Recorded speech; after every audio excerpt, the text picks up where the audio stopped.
How's it going, guys? This is the American Foot Channel, and it's been a while. And since that while, the U.S. has actually made its debut under Mauricio Pochettino.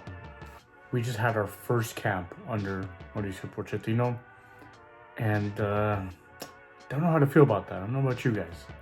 But before we even get started, guys, don't forget to hit the like button. Don't forget to subscribe if you like U.S. soccer or football anywhere in the country. But today is a U.S. soccer episode.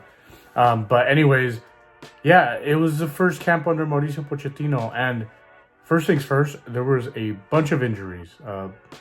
Way too many injuries. You could make a whole starting 11 from injuries. Good starting 11. For the most part, a squad starting 11. But still, we had more than enough quality players to be able to do something here. At least that's what I thought. So the U.S. first played Panama, and Pulisic was actually in that game. A couple of the other guys that later left were in this game, except for McKennie. McKennie did not play at all during this camp. But anyway, so that was a pretty rough game to watch. It wasn't pretty, and it is Pochettino's. That was Pochettino's first game. So I didn't read too much into that, to be honest. Would I have liked a better game, because the result was not bad. 2-0 win is not bad in soccer. It's a pretty good win. You get a clean sheet and you score 2 goals. It's pretty good. But I would have liked a better performance. But like I said, it's the first game. There was no reason to overreact. It was a little ugly, but they still get the win. Yunus Musa got his first ever goal for the U.S. in a performance that actually was not good. He did not have a good performance, and he has not been performing for a little while. It's kind of a shame, because based on the preseason, the games that I watched, and what the manager or Fonseca said about him in Milan, you'd think he was going to have a good season, breakout season. Has not been the case. We're getting close to the midway point of the season, and Yunus Musa has not looked well. And then Pepe gets a goal to put some makeup on his result, making it 2-0 in the end. Not a good performance, guys. But like I said, it was the first game under Pochettino. I was not happy with the team still trying to play out of the back. We just don't have the quality there, especially with some of the guys missing, like Chris Richards. I wasn't a big fan of that. It kind of reminded me of Greg Berhalter, to be honest. Not comparing Pochettino Berhalter, because they're not even on the same bracket of managers, but it kind of reminded me of that. So I saw a little bit more fight, but nothing too special. But whatever, we won first game. Starting off with a win is nice. But then the other day, the U.S. traveled to Mexico for the first time in a while to play Mexico. But this time it wasn't at the Azteca where they normally play. It was at Estadio Akron in Guadalajara. It's not as big of a ground. It's not a historic ground like that, because it's Chivas' home, which is a historic team.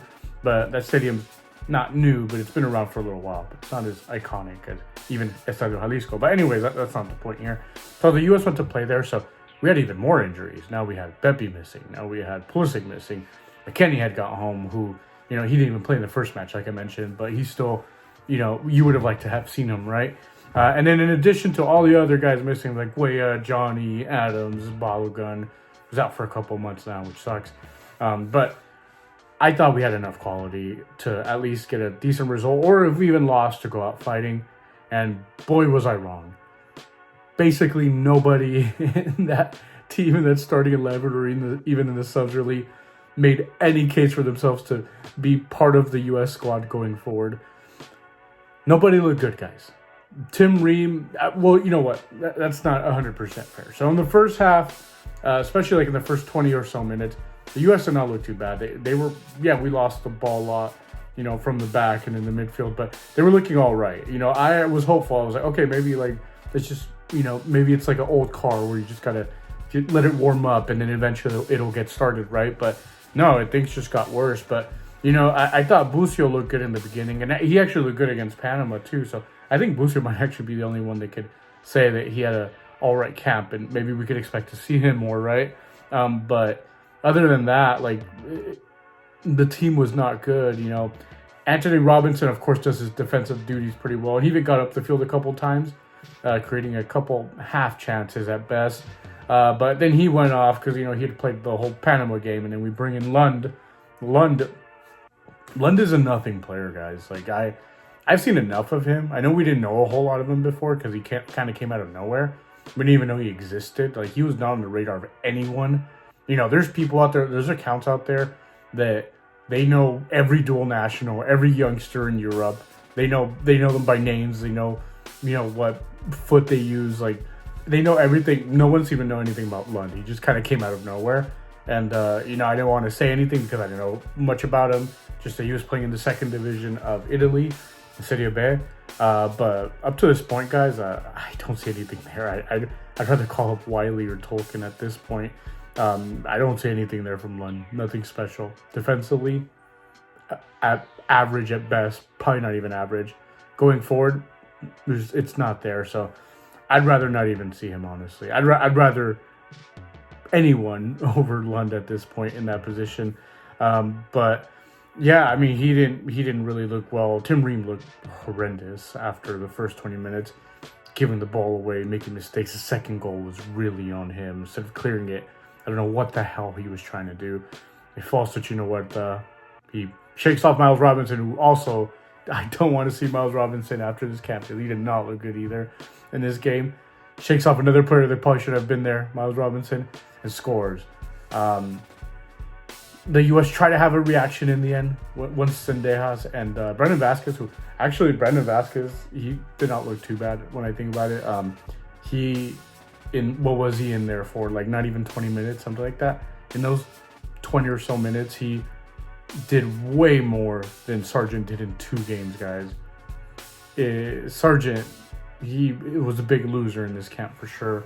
When Balogun is back, it's going to be interesting to see if Sargent's even a part of the team after a performance like this. I know it's just one camp, but Jesus, man, he did not do himself any favors. But I'm still sure he'll at some point get more chances. But man, that was rough to watch. Like, if you base off of his whole playing time and then the playing time that Vasquez has, a very little playing time. I don't think Brendan Vasquez is a better player than Sargent at all. I don't think that. He's never been a better player, but he looked better. He looked like he wanted to be there. He looked like he had something to prove, like he had a chip on his shoulder. And the thing with international teams, with national teams, with these windows that we have, it doesn't matter if you're a better player sometimes, to be honest. It matters that you perform. So, because I've seen players like, for example, like Edu Vargas in Chile. Every club team he's ever been at, he's an average at best. Average at best, if not just straight up not good. But he always performed for Chile, and he's still playing for them to this day. And he was always in the starting 11. He was always getting goals for Chile. So it really matters what you do because it's such a short time that you're with your national team. So if you come in here, you stink it up for 2 games, and one dude in 20 minutes shows more than you might be in a danger to lose your spot. So, just keep that in mind, guys. But yeah, I mean, it just was not a good camp. We finally gave Mexico their first win in 5 years against the U.S. The streak was bound to end at some point, even though Mexico's not good. That's the way football is. Streaks are made to be broken. Teams don't go unbeaten forever. Like, you eventually have to lose to, whether it's your biggest rival or a team that you haven't lost in 50 years. You eventually are going to lose them for the most part. But the streaks against your rivals, yeah, they're not made to last, guys. This was a great streak. Unfortunately, we couldn't play our better players and make the streak last longer. But, that's just the way the football is, guys. But yeah, I mean, other than Brandon Vasquez 20 minutes being all right, I mean, he wasn't even that good. It's just he did something, which Josh Sargent did not do.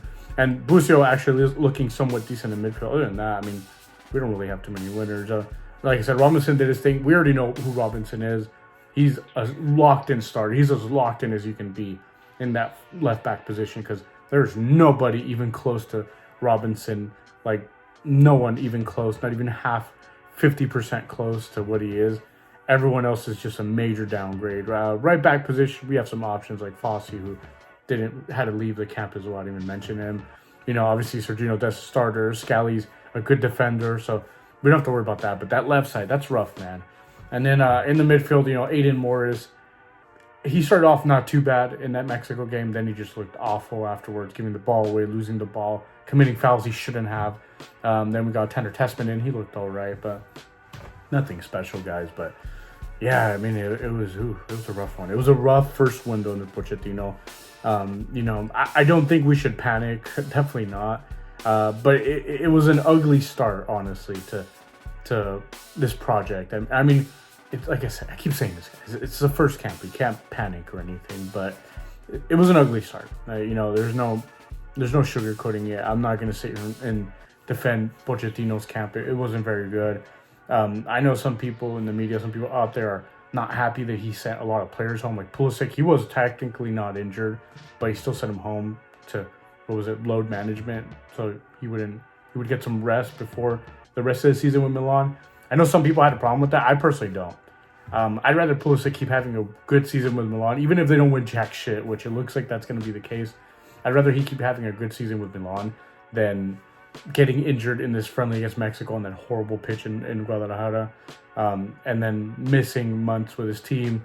Then when we need him for next month's window, which are actual official games. I'm sorry, couldn't even speak. Official games against Jamaica in the Nations League. I'd rather have him be there than play this stupid match and get injured. Of course, you always want to be your biggest rival, but it couldn't happen this time. And I'm okay with players going away. If they're not healthy, why the hell have them there? Why have them get injured? Especially in a game like against Mexico, they're always going to go hard regardless. And then, we played Panama. Luckily, he didn't get injured there because Panamanians, they're always going for they go hard, guys. They want to hurt you. That's their main focus, and then playing football is their next focus. But yeah, not a good window, guys. But anyways, let me know what you think down in the comments. Let me know what you thought about this first window under Poch. Don't forget to hit the like button. Don't forget to subscribe. And it's nice to be back. Y'all take care. Have a good one.